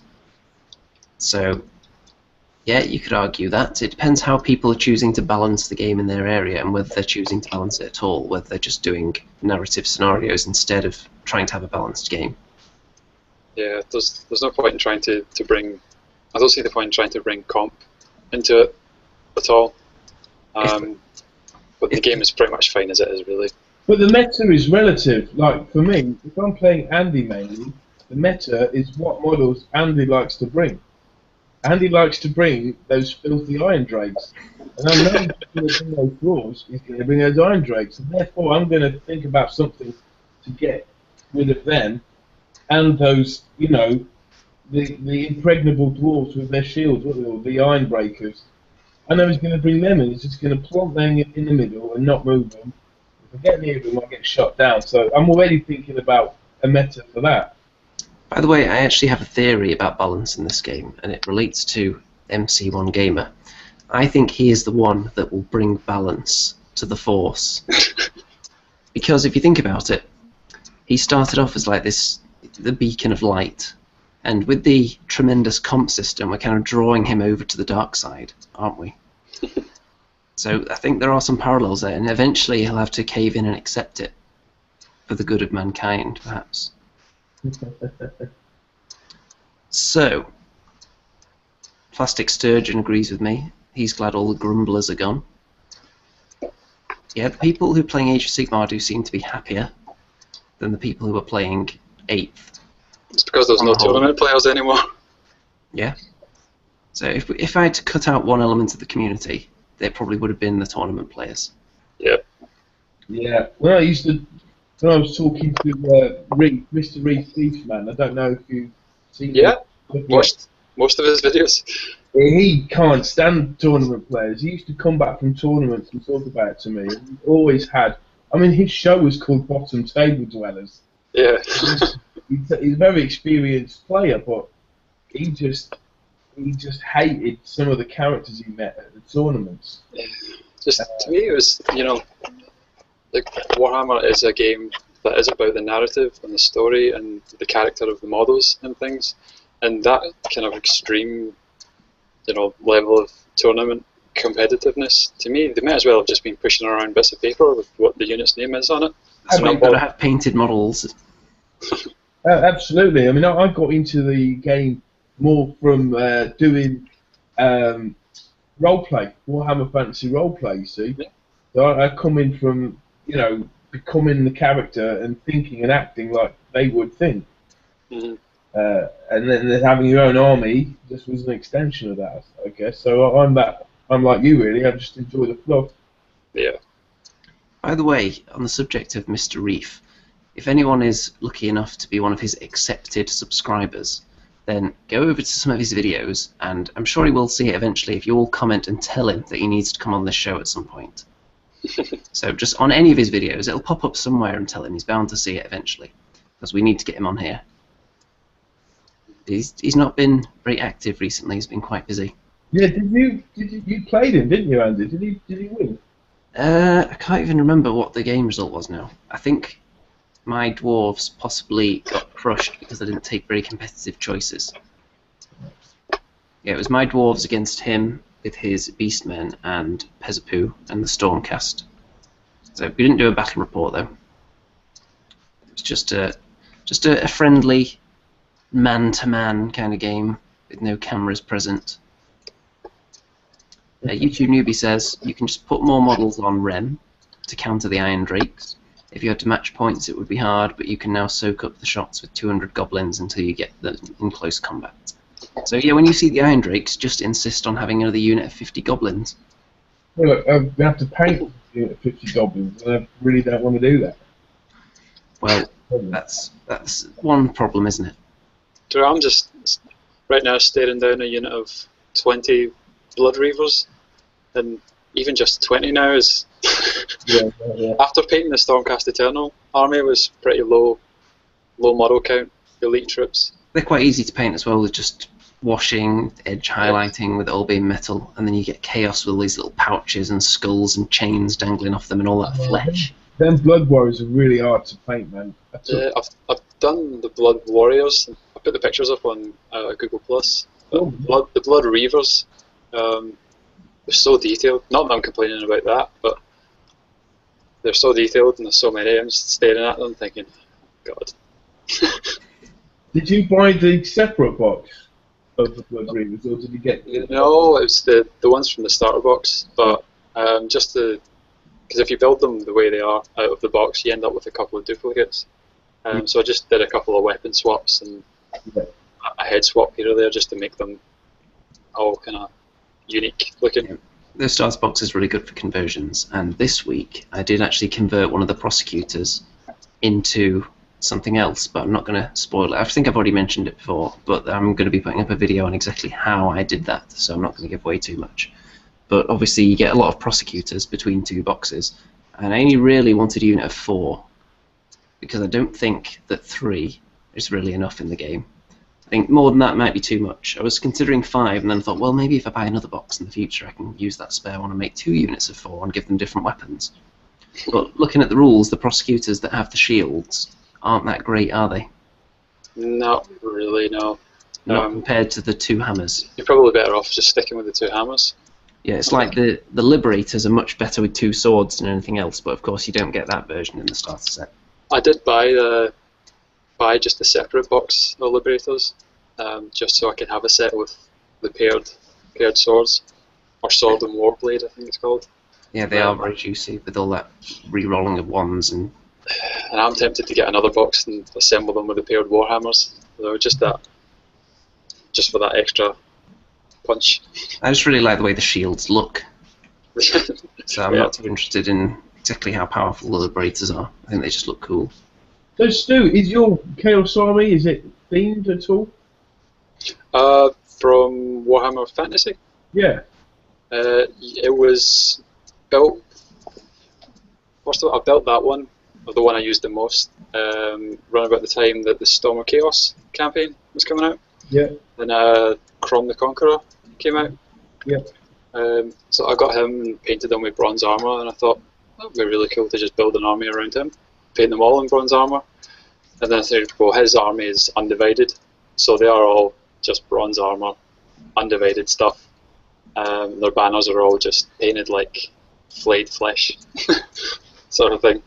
As it went on, I was kind of more and more tempted to go for one of the kind of individualising a bit more, lean them towards Khorne, Slaanesh, Norgo or something. But then Age of Sigmar came out, and the Khorne models are amazing. So Slaanesh he's in Slaanesh is gone. Well, if one of the Chaos Gods had to be locked in a dungeon, you'd think Slaanesh would enjoy it the most, wouldn't you? Yeah, I think he's probably quite happy. Yeah, he'll be fine. He'll get out in a little while. He'll be alright for now. Monsters, Stu. Do you have any Chaosy monsters? A few spawn and a giant, and I'm going to start working on a new. I don't know if you've seen an anime series called Attack on Titan. No. It's on Netflix. And there's giants in it that have their skin's been removed somehow, and it's just the sort of exposed flesh underneath. Yeah. And there's a video on YouTube. I can't remember who does it now, off the top of my head, but he's painted a Warhammer giant in that kind of color scheme with like all the flesh exposed, and it looks amazing. So I'm gonna give that a go. Add a few bits and pieces to it. Is it better than my magnificent golden giant? No, of course not. That's about 3 feet smaller than your golden giant. I've seen it in real life, mate. It's huge. It's very accurate as well. It's exactly like the thing out of Jason the Argonauts. Did you come up with some custom rules for it, or were you just using the giant rules? Well, I haven't used it too much yet. We did use it a little bit in the audience participation game, but it didn't get to do much. I think the giant rules, they're okay, but it's not quite beastly enough for what that thing should be. Yeah. So better armor save, more wounds, being so bright because it's made from pure Sigmarite that it blinds people that are nearby, so they're like -1 to hit. Things like that. I think I'll have to get some written out for when my Stormcast army is ready to go. I think after I get these Prosecutors done, then I should have enough to actually put on the table then for a game. At the moment I've only got about 3 units, plus the giant. So, for teaming up with someone, that would be enough. I think I've got pretty much most of them done, apart from a few bits and pieces. Got the 3 units of Liberators, big unit of Paladins. I built them all as Decimators, including the ones that you got in the starter box, because you get enough axes from the extra box to build, I think it was 7 actually it works out as, and then the extra one turned into a Knight Vexillor. Yeah, using extra models to make the alternate versions of the blister. Or the yeah, I did buy the Knight Heraldor, the one with the horn. This guy. Bit of a spoiler for people who maybe not have heard yet, but I made this guy, and then this guy's spare bits, combined with a Prosecutor, and it looks pretty sweet. I haven't shown it off to the world yet, though. So you got the one with the bird? Yeah. What is the bird? Is it a little? Does it tell you? I can't remember. A little phoenix or something? It does. I don't know exactly what it is. It does have rules, though, so it's nice that it's there because it can fly away and attack people, and very useful. It brings back memories of Score the Falconer back in the old days, but it's a bit more powerful than he was. He was pretty terrible, to be fair. So could you get a little extra separate base just for the bird? Have him flying around? That would be cool, but you don't. No. Also, they are on slightly bigger bases than Prosecutors as well, those two. Oh, really? Yeah, so I had to use a different size base that's almost the same. But of course, in Age of Sigmar, the size of the base doesn't really matter that much. True. Even if you measure from the base, it doesn't matter if it's a little bit bigger. Yeah. Guys, so I've got 2 things I want to bring up before I'm about done for tonight. Well, the first thing is, I think it'd be really cool next year we organise some kind of YouTubers Age of Sigmar event. AndyCon. Meet up, yeah, Andy and Remcom, or just Remcon. Remcon rolls off the tongue really well, doesn't it? I don't know. Remcon. Well, you could do it to mark the 1-year anniversary of the Andy and Rem show. Yeah, we could host an event at Warhammer World, RemCon, featuring Andy 2D6, and it could be like a weekend event where we all just get together, have some games, have a laugh. You get some you can drinks. put on a live musical performance by the Sigmar statue. Yeah, we go out and see a band. I don't know, see what. It'll be in the middle of summer as well. Hey, Yeah. It'll be in the middle of summer if it's the 1 year anniversary of the show. with enough notice, maybe Gloomdreaded Gaming could come over from Germany. I mean, the flights would be really cheap. 'Cause Would be nice to get international people over. it'd be awesome. So we'll talk about that, Andy, and maybe put some dates. Put some dates out there, and I can put up a few people at my place. Oh dear. Obviously, got to be screened first, but You wake up and there's just a sea of sweating wargamers on the floor. yeah, I don't know about that now. Well, you put the offer out there now, you can't withdraw it. This is going out live. So, You've already said it. Maybe only the platinum members can stay at your place. yeah, there you go. Platinum membership at just £50 a month. It's a free pass to stay with Remington. There you go. That sounds fair. Just worth every penny. Yeah, if anyone would like to sign up, then just drop us a private message and we'll arrange that for you. So there you go. That's RenCon. And then the second thing is that I don't know if you guys know this, but last year the Warhammer YouTubers page had a competition, and it was basically the yearly awards. It was the awards for best painter, best BatRep, and we had a number of different categories. We had comedy war channel, best news show, all things like that. And unfortunately, our show wasn't going at that point, so we weren't up for any awards. But this year, perhaps we might be, we might be looking at winning something. I think it's safe to say we're going to clean up in the awards this year, considering we're the Age of Sigmar pioneers in the community. If you're not first, then you're last. Well, I will be checking out the winners and everything get announced at Warhammer Weekly, so make sure you watch that show. I'll have a quick chat to Vince Venturella about it, and we'll see. We'll see. We'll get some new categories up and some old favourites up. So make sure you vote for that. It's dead easy. They set up a little box thing, and you just, simply, write which show or which YouTuber you think should win which award. So. And to guarantee our win, I think we can possibly persuade Mr. Vince with maybe a free platinum membership. Absolutely. A bit of blackmail going on there. A bit of bribery. Send them a worse things, that'll do it. Now the thing is, the irony is that a lot of the people that won aren't making content anymore. So I'm hoping it's not like a poison chalice. It might be. You might get some huge deal and have to be on tour every single day to getting the award. I'd have to find replacement hosts permanently then. I don't know if anyone could ever fill your musical shoes though. Well, on that note, as we come to the end of the show, Stu has agreed to do the outro for tonight's show. And because there are 3 people in the hangout, people will be able to see him the whole time as well, even with the screen share up. So, let me just have a quick look through the comments before we call it today. YouTube Newbie says that there is definitely room for a couple of sweaty bikers at Rem's place. Yep. So maybe he'll get his wish. He's been demanding the sweaty biker thong to the face at one of his concerts. So maybe he'd get that at home. It's possible. Yeah. Okay, so I am going to get on the screen share again with the wonderful show logo, unless I lose it. Right, there we go. Oh, a lot of people have said Remstock, Remfest.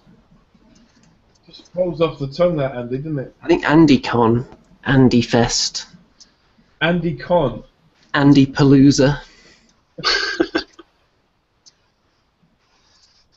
So, it's been another emotional roller coaster tonight on the show. I'd like to thank our wonderful audience for joining us and encourage them to refresh the page after the show is over and leave a comment praising the quality of the show in the permanent comments section, and also don't forget to like the video. Some people have been slacking on that lately, and there aren't going to be any free platinum membership plans handed out to people that don't like every show. So keep that in mind. And of course we'd like to thank the master of tonight's outro, Mr. Stu, for joining us.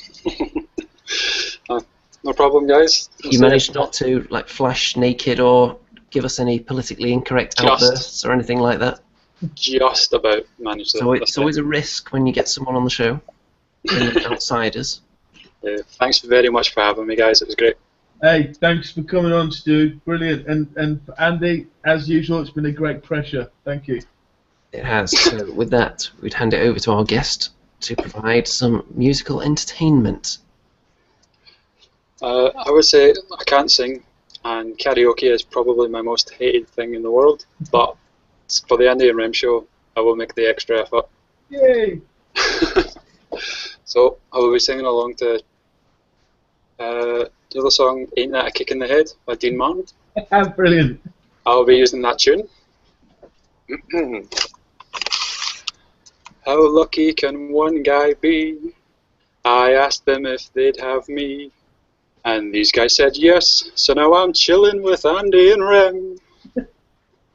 Rem's head is spinning when they play, Andy keeps winning. If that is just the beginning, then Rem's life is gonna be insufferable. Now it's time to go to bed, or stay up and paint more instead. Either way, we're done for today. Till next time on Andy and Rem.